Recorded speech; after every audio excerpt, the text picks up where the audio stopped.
Hello दोस्तों, आज जो मैं आप सबको कहानी सुनाने जा रही हूँ वो है परियों की कहानी।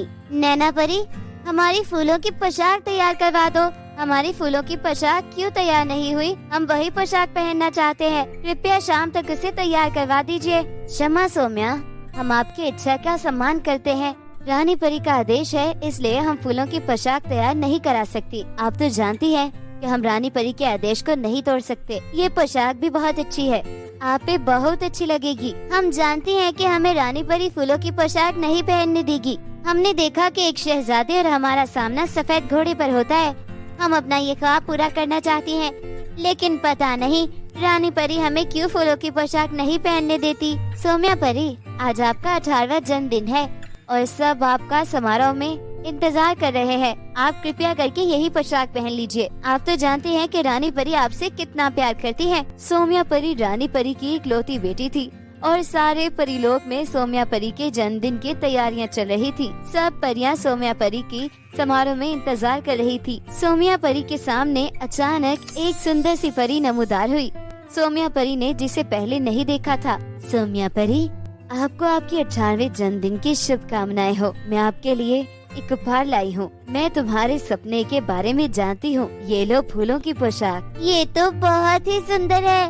धन्यवाद सुंदर परी, आप बहुत अच्छी है। ये पोशाक पहनकर तुम अपनी आंखें बंद कर लेना और जिस रास्ते से मैं कहूँ उस रास्ते से समारोह में चली जाना। सुंदर परी सोम्या परी को वो पोशाक देकर अदृश्य हो जाती है। सोम्या परी सुंदर परी के कहे अनुसार ही करती है और पोशाक पहन के उसके बताए हुए रास्ते पर चल पड़ती है। इधर सब रानी परी और सब परियां सोम्या परी का इंतजार कर रही थी, मगर अगली सुबह हो जाती है और सोम्या परी नहीं आती तो रानी परी परेशान हो जाती है। नेहा परी, मैंने तुम्हें सोम्या परी की जिम्मेदारी दी थी, मगर आप वो जिम्मेदारी पूरी नहीं कर सकी। सोम्या परी को लापता हुए 24 घंटे हो गए हैं। कहाँ है हमारी बेटी?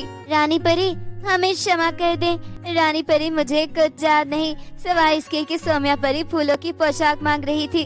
उसके बाद हम कुछ नहीं जानते, हमें कुछ नहीं याद। सोम्या परी बहुत बड़े संकट में है। हमने अपनी जादुई शक्तियों से हर जगह देख लिया है, लेकिन हमें सोम्या परी कहीं नजर नहीं आ रही। नैना परी, कुछ परियों को साथ लो और सोम्या परी का पता लगाओ और पृथ्वी लोक हर जगह ढूंढ कर लाओ। सोम्या परी का पूर्णिमा से पहले परिलोक में होना बहुत जरूरी है। रानी परी, हम हर तरह से सोम्या परी को ढूंढेंगे। उनकी रक्षा के लिए हम अपनी जान दे देंगे, लेकिन उनको ढूंढ कर लाएंगे। रानी परी बहुत परेशान हो जाती है। नैना परी बाकी परियों को लेकर सोम्या को ढूंढना शुरू कर देती है। दूसरी ओर जब सोम्या परी की आंख खुली तो उसने देखा कि उसे बहुत सी चुड़ैलों ने घेरा हुआ है। सोम्या परी परेशान हो जाती है। कुछ देर में वहाँ एक भयंकर चुड़ैल आती है। चुड़ैल, निर्मला की दुनिया में तुम्हारा स्वागत है। तुम कौन हो और मुझे यहाँ क्यों लाई हो? तुम सब परियों पर राज करना चाहती हो और तुम जानना चाहती हो कि मैं कौन हूँ? और इतना कहते ही चुड़ैल सुंदर परी का रूप धार लेती है, जो सोम्या परी को पोशाक देकर आई थी। सुंदर परी, तुमने मुझे धोखा दिया। अब मुझे समझ में आया कि रानी परी मुझे फूलों की पोशाक क्यों नहीं पहनने देती थी। बिल्कुल ठीक समझा। सब परियां तुम्हें ढूंढ रही है। जब सब परियां तुम्हें लेने आएंगी तो मैं सबको बंदी बना लूंगी। अरे नहीं, ये मुझसे क्या हो गया? मेरी वजह से परी लोग संकट में आ गया। अब मैं क्या करूं?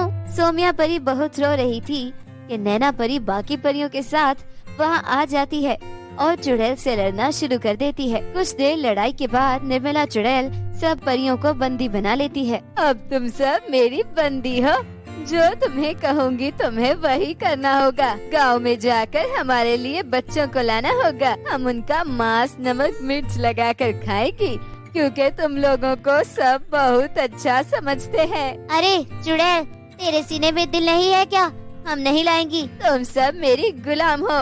मैं जो कहूँगी तुम्हें वही करना होगा, वरना तुम सबको खा जाऊंगी। परियों के पास कोई ऑप्शन नहीं था, इसलिए उन्हें चुड़ैल की बात मानना पड़ी। नैना परी और सोम्या परी दोनों गांव में जाती है तो बच्चे उन्हें देखकर बहुत खुश होते हैं और परियों से जादू दिखाने को कहा। बच्चों, हमारा जादू यहाँ काम नहीं करता, इसलिए तुम हमारे साथ नीली झील आ जाओ। बच्चे मान जाते हैं। सोम्या और नेहा परी बहुत दुखी हो जाती हैं, लेकिन वह मजबूर होती हैं और बच्चों को चुड़ैल के पास ले आती है। चुड़ैल जब बच्चों को खाने लगती है तो सौम्या परी आजाद होकर चुड़ैल पर आक्रमण कर देती है और बाकी सब परियां भी आजाद होकर सब चुड़ैलों पर आक्रमण कर देती है। परियों ने चालाकी से बच्चों के जरिए अपनी सारी जादुई छड़ियाँ हासिल कर ली थी। परियां सब चुड़ैलों को मार देती है, लेकिन चालाक चुड़ैल निर्मला सौम्या परी को बातों में उलझाकर एक गोले में बंद कर लेती है। सौम्या परी, आप बार बार चुड़ैल के जंगल में कैसे फंस जाती है? नैना परी, तुम परेशान मत हो।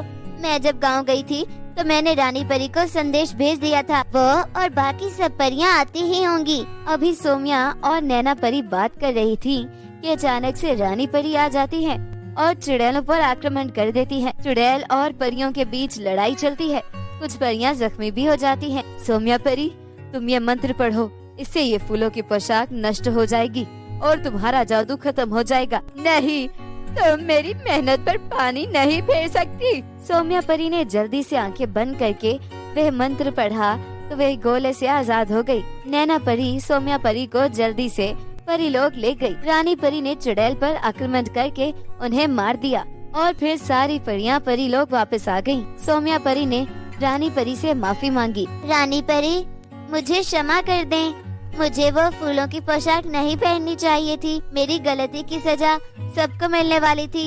अगर आप समय पर न आती तो सब परियां खत्म हो जाती।